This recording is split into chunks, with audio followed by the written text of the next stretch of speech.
Manusia bumi, ada satu kemungkinan yang selalu menghantui peradaban kalian, namun jarang benar-benar ingin dibayangkan. Perang Dunia Ketiga bukan sekadar perang antar negara, bukan sekadar konflik wilayah, tetapi sebuah peristiwa yang bisa mengubah arah sejarah manusia secara total. Namun, bagaimana jika kita melihatnya dari dua sudut sekaligus, bukan hanya sebagai peristiwa fisik, tetapi juga sebagai fenomena dalam sistem yang lebih besar? Coba bayangkan satu hal sederhana. Hari ini, dunia terlihat berjalan seperti biasa. Orang bekerja, anak-anak pergi ke sekolah, kota-kota dipenuhi cahaya, internet menghubungkan miliaran manusia. Namun semua itu sebenarnya berdiri di atas keseimbangan yang sangat rapuh. Dari luar, semuanya tampak stabil.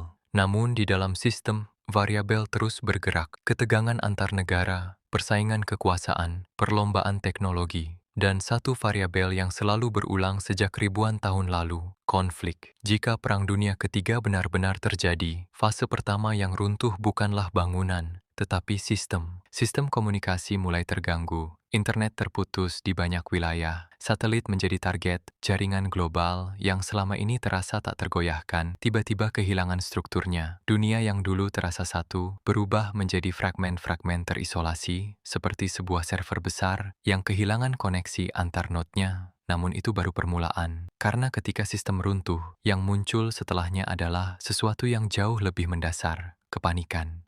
Bank tidak bisa diakses, distribusi makanan terganggu, energi menjadi langka, dan di titik itu, manusia mulai menyadari sesuatu yang selama ini tidak pernah mereka pikirkan, bahwa kehidupan modern bukanlah sesuatu yang berdiri sendiri, ia bergantung pada sistem yang sangat kompleks. Dan ketika sistem itu hilang, manusia tidak punya pilihan lain selain kembali ke kondisi paling dasar, bertahan hidup.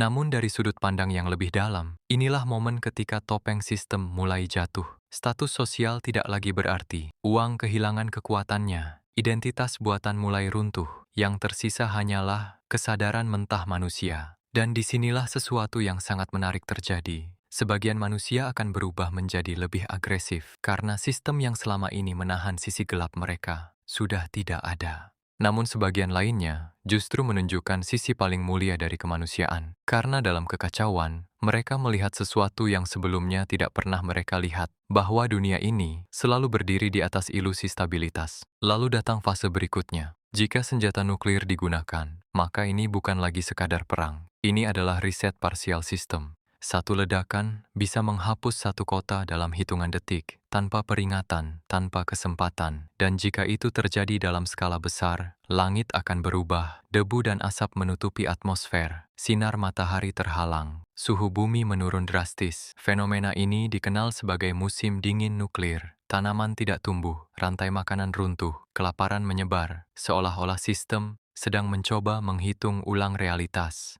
Namun di balik semua kehancuran fisik itu, ada sesuatu yang jauh lebih besar sedang terjadi. Kesadaran manusia dipaksa untuk memilih tetap berada dalam pola lama, ego, kekuasaan, dominasi, atau melihat lebih dalam, melihat bahwa selama ini manusia tidak pernah benar-benar terpisah satu sama lain. Bahwa satu keputusan di satu tempat bisa mempengaruhi seluruh dunia, bahwa peradaban ini selalu berjalan di antara dua kemungkinan, menciptakan atau menghancurkan. Manusia bumi, mungkin Perang Dunia Ketiga bukan hanya tentang senjata, tetapi tentang batas dari kesadaran kolektif manusia. Karena jika kalian melihat sejarah, pola yang sama terus berulang, konflik, perang, rekonstruksi, lalu konflik lagi. Seolah-olah sistem ini mengulang loop yang sama. Namun, setiap krisis besar selalu membawa dua kemungkinan, kehancuran atau evolusi kesadaran. Jika manusia tidak belajar, maka perang hanyalah satu dari banyak siklus yang akan terus berulang. Namun, jika manusia mulai memahami bahwa mereka hidup di planet yang sama, berbagi ruang yang sama, dan memiliki nasib yang saling terhubung, maka bahkan di tengah kehancuran, sesuatu yang baru bisa lahir. Cara berpikir yang berbeda, kesadaran yang lebih luas, pemahaman yang lebih dalam tentang keberadaan, dan mungkin dari sudut pandang sistem, perang bukanlah tujuan, tetapi alat untuk melihat apakah manusia akan terus bermain dengan pola lama, atau akhirnya mulai memahami permainan itu sendiri. Karena pada akhirnya, pertanyaan terpenting bukanlah apa yang akan terjadi jika Perang Dunia Ketiga terjadi, tetapi Apakah manusia akan terus berjalan ke arah itu meskipun mereka tahu akibatnya? Dan mungkin jawaban dari pertanyaan itu akan menentukan masa depan seluruh umat manusia. Namun ada satu hal yang jarang benar-benar dibahas ketika manusia membayangkan perang besar, bukan hanya apa yang hancur di luar, tetapi apa yang berubah di dalam. Karena setiap krisis besar dalam sejarah tidak pernah hanya mengubah dunia fisik, ia selalu mengubah cara manusia melihat realitas. Perang Dunia Ketiga, jika benar terjadi, akan menjadi titik di mana ilusi terbesar manusia mulai retak, ilusi kontrol. Selama ini manusia percaya bahwa mereka memegang kendali, mereka merancang kota, mengatur ekonomi, membangun teknologi, mengendalikan informasi. Namun dalam satu momen, semua itu bisa hilang, dan di titik itu, manusia akan berhadapan dengan sesuatu yang sangat jarang mereka hadapi. Ketidakpastian absolut.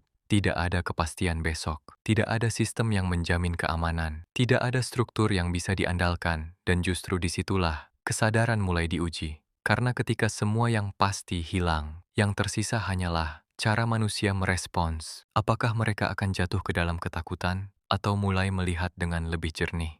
Sekarang bayangkan ini lebih jauh. Jika sistem global benar-benar runtuh, maka pusat kekuatan dunia akan ikut berubah. Negara bukan lagi entitas utama, yang bertahan adalah kelompok kecil, komunitas, suku modern, jaringan manusia yang saling bergantung secara langsung, dan ini menarik, karena tanpa disadari, manusia akan kembali ke pola lama mereka. Bukan ke masa lalu secara teknologi, tetapi ke akar sosial mereka. Kerjasama langsung, kepercayaan personal, hubungan nyata, seolah-olah setelah ribuan tahun berkembang, sistem memaksa manusia untuk kembali memahami dasar dari keberadaan mereka sendiri. Namun dari sudut pandang yang lebih luas lagi, Perang Dunia Ketiga bukan hanya tentang manusia, ini juga tentang planet. Karena setiap ledakan, setiap kehancuran, tidak hanya berdampak pada manusia, tetapi pada seluruh sistem kehidupan di bumi. Ekosistem terganggu, spesies hilang, keseimbangan alam berubah, dan di titik tertentu, bumi tidak akan berhenti. Ia akan menyesuaikan, seperti yang selalu terjadi sepanjang sejarahnya. Karena planet ini tidak bergantung pada manusia, manusialah yang bergantung pada planet ini. Dan sekarang kita masuk ke lapisan yang lebih dalam lagi, lapisan yang jarang disentuh.